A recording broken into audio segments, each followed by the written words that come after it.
তুমি কি জানো না, আজকে যেই নাচানাচি করলা, আজকে যেই গান গাইলা, অশ্লীলতা ছড়াইলা অনলাইনের মাধ্যমে, তুমি আজকে যদি মারা যাও, মারা যাওয়ার পরেও এই অনলাইনে এই ভিডিওগুলা থাকবে।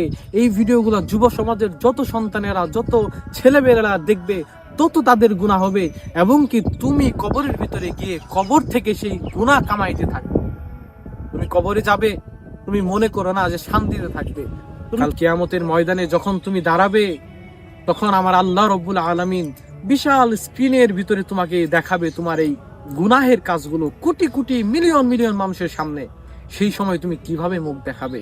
তোমার প্রয়োজন হলে তুমি অনলাইনের মাধ্যমে ইসলামিক ভিডিও দিতে পারো, যে ভিডিওর মাধ্যমে আমাদের সমাজ, আমাদের দেশ, আমাদের পৃথিবী, আমাদের জাতি ইসলামের পথে ধাবিত হবে, সুন্দর পথে আসবে, আল্লাহ এবং রাসূলকে চিনবে।